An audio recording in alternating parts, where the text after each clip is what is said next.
But there's one incident with the dogs and with Wilbur that is fresh in my mind that will never go away.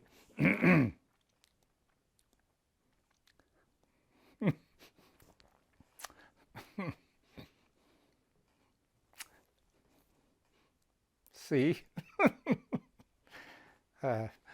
We tracked a cat out of Rush Creek, and Wilbur was a little reluctant to turn loose on it because he couldn't judge how old it was, and Rush Creek is really.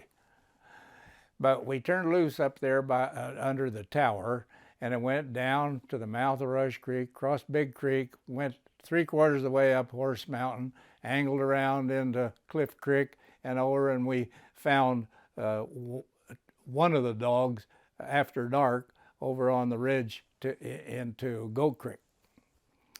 So we dropped off into Taylor Ranch for the night, and got up early and went back up on the ridge the next morning and found the other two dogs that had treed a cougar, but were off on a cliff, and I had to go off the cliff with a rope to get the dogs off that cliff.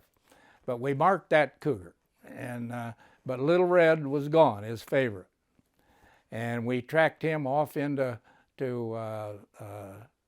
Goat Creek and up onto Dunce Creek Ridge. Still no Red, and dark.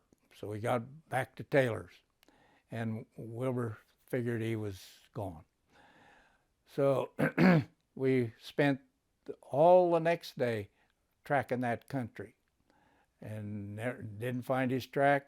And Wilbur said either the cougars killed him or he's run off a cliff. But we got up the next morning and he said, well, let's go down and make one more look.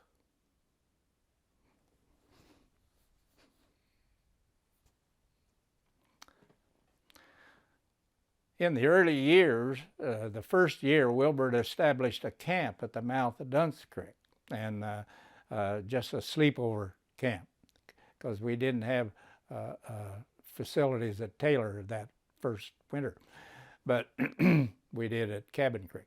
But anyway, we went down and no tracks on the trail, nothing, and we approached that old campsite, and here comes Red, bounding out of the creek bottom, barking his head off at us, and he didn't recognize it.